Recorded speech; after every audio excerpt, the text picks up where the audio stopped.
New subject today, and that subject is looking for a job in the year 2025. Yes, it is very tough and it seems very impossible at times. The system is broken, and I definitely have the stories to prove it, and I'm going to talk to you about that today. But you know what? We're going to have a new way forward, and so let's get into it and see how we can get this fixed and get back into the game. So the very first thing that I want to talk about, these are real life stories, is as you look and you're looking for a job, I was the kind of person that the jobs always came to me. I've got a very good career. I've worked for some great companies and things like that, but the game has changed. And I think the first subject that I'd like to talk about are recruiters. The first thing with recruiters are they're overwhelmed. And the reason that they're overwhelmed is because A, they've been laid off, a lot of them, so they're probably working with skeleton crews.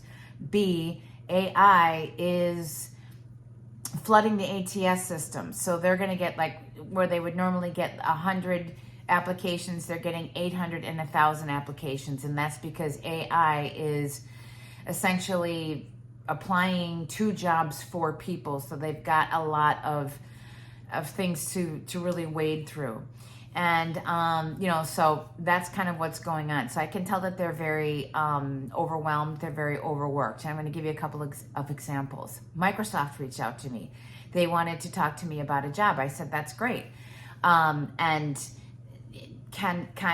responded back to the note on LinkedIn, and never really got anything back. Then a couple of days later, she said, oh, let's meet at 4:00, and I'll spare you all the boring details, but one day I'm sitting in the car going somewhere, and she calls. And I said, oh, hi, Smitha. Did we have an appointment set for today? And she said, I was like, we didn't have a call set up. And she said, no, we didn't, and but I really wanted to, just get your notes from, if you can send me your notes. And I said, we have never spoken before. And so she said, well, aren't you Monica so-and-so? And I said, no, I'm not Monica so-and-so. I'm Monica somebody else. And so she didn't even know who she was talking to. So they're very harried. They're very scattered. They're very overworked. So you know what? The way I handled that, however, was to, I've got her personal phone number now, and I can call her anytime. And she told me I could call her anytime. So that's a good thing. Second, real life story is, I remember I was interviewing for another job, and I was really interested in that job, and I had passed the first 2 recruiter screens, and I was working with the senior recruiter and getting on to the hiring manager, and hadn't heard anything. So I reached back out to her, only to find out that she lost her job. So, it's pretty crazy. So that's kind of what's going on with recruiters. My approach to that is be nice to them, make friends with them. They can't get you the job, but they can prevent you from getting in front of the buyer, the hiring manager. Okay, so next strategy. The next strategy is, everybody probably knows, some people call it back channeling, referring. It's really old-fashioned selling, but you want to go to somebody at that company for a job that you're looking for, et cetera, et cetera. I've done that. A couple things on that. I identified a couple of roles that I was interested in, and reached out to a friend of mine, former coworker of mine who worked at this company. And I said, hey, what's going on with this job? Kind of would like to interview for it. And she wrote back to me and she said, I wish I could help you, but I just got laid off too. So that's kind of happening there. I've also had other people that I know and that I've worked with make referrals for me, and they kind of go nowhere. I mean, I've been referred into companies with people that I actually have worked with that can vouch for me and all of those kind of things, and that seems to be kind of a dead end. And then really, these are real life stories. The last story that I probably would tell in this regard is that I did some kind of soliciting, prospecting on LinkedIn for a job at a company that I wanted. Reached out to somebody who has the same title that I want.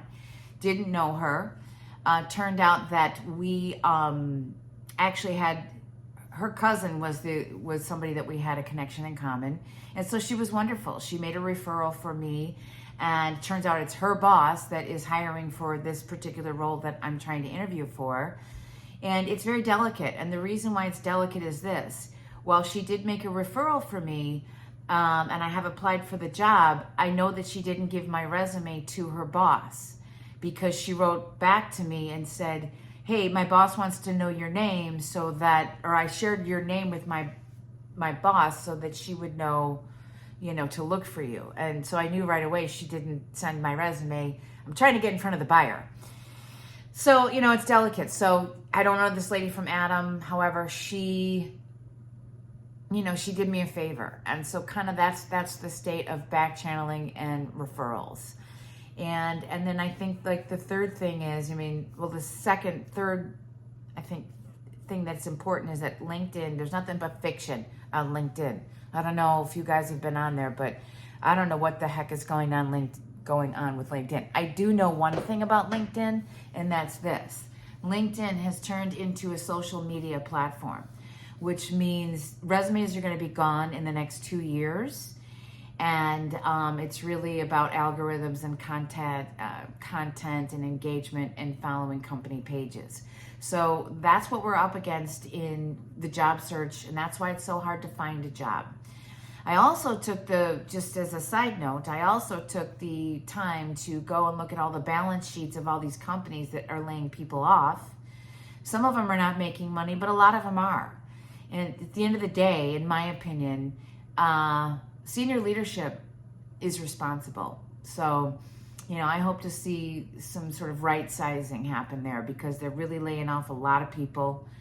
And, at the end of the day, it's not the salespeople. I mean, if you're steering the ship a particular way, there's nothing I can do. If they don't want your product, they don't want your product. My job is to serve it up, get in front of them, try to bring value and all of those things. But at the end of the day, there's some critical mistakes being made, as evidenced by either a very poor performing balance sheet, which I've seen, or if you have a very good balance sheet, then why are you firing all these people? Kind of ridiculous in my opinion. So that's the state of things. But at the beginning of the video, I did say that we're going to find a new way forward, and we are going to find a new way forward. Number one, make friends with the recruiters. I've been able to do that. I've got their personal phone numbers. I can stay in touch with them. So that's all really good, and I'm going to be on their radar and hopefully get in front of a buying manager. Number two, LinkedIn is turning into a social media platform. So looking for a full-time job, I think times have changed. We've got a new president. The economy is in the situation that it's in. And it's really led me to the second really next step is you've got to diversify. You've got to develop other ways and other income streams. This is probably old news for a lot of people, but for some of us, it's kind of like, oh, you know what? Yeah, this is something that we have to do, which is why I'm very, very excited about YouTube. I think that there's really a number of things why YouTube can develop, as you know, either replace your full-time income, and it could be a new way forward. There's a ton of ways to make money on YouTube. So that's one thing. The other thing is, you're really learning a lot of skills. I'm in tech. Everybody talks about AI. I don't think that AI is going to replace people's jobs, or at least some of them, or a good majority of them. I think that AI is going to create a bunch of new jobs. And one of the things that I'm learning, my YouTube channel, is all of these different AI tools, all of the different ecosystems within the YouTube community. So people like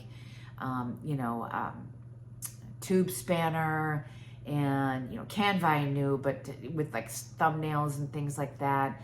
I think it's called vidIQ is another one.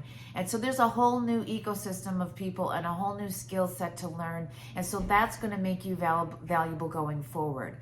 So the other thing that I really think is important to talk about is that the creator economy, this really is about a job search, but, in my mind, I'm looking at the playing field here and I'm saying, okay, I want to get another job. I'm 54 years old. That still is the strategy, but the creator economy is set to grow. I think Goldman Sachs said something like $500 billion over the next 3 years. So it's totally exploding. And I definitely think that that's a path. Dough Monica, as you know, I make bread, and I want everybody to kind of, look at my bread videos. I'm going to continue to do that, but that's another income stream. And just like you would, diversify your portfolio in your 401k and in your, Fidelity account or whatever, we've got to look for another way. It's really not about corporate America and having a job for a number of years anymore. I just don't see that as the way forward. I think it's going to be part of the picture, but I don't think it's going to be the whole picture. And there's some fear in that, but there's some excitement in that too. I love making the YouTube videos. I don't know that I'm that great at it yet, but so that's kind of the recap. So, it's very, very tough out there for a number of reasons. Recruiters are scattered. Jobs are coming and going. A lot of people, there's, a lot of the kind of musical chairs with people who have jobs and people who don't have jobs. One word of advice, if you have a job right now and there's been layoffs at your company, start looking for a job right now. The second thing is start to document your wins right away, and also document other things that are happening at the company. I do believe in pushing back if they lay you off and don't offer you and don't treat you right in an exit package. So that's kind of another offshoot of this, but be prepared for, maybe a change in your employment status. And then secondly, let's develop additional income streams. Maybe it's 2 or 3 different income streams. Maybe it's just YouTube. There's a lot of options. But anyway, I hope that was helpful, kind of helped me today. It's a little bit quiet today, so I thought I want to talk to my audience about something a little bit different than the bread. And I'm still going to be doing a pizza video pretty soon. But, it's rough out there, but we can make it through. This too shall pass.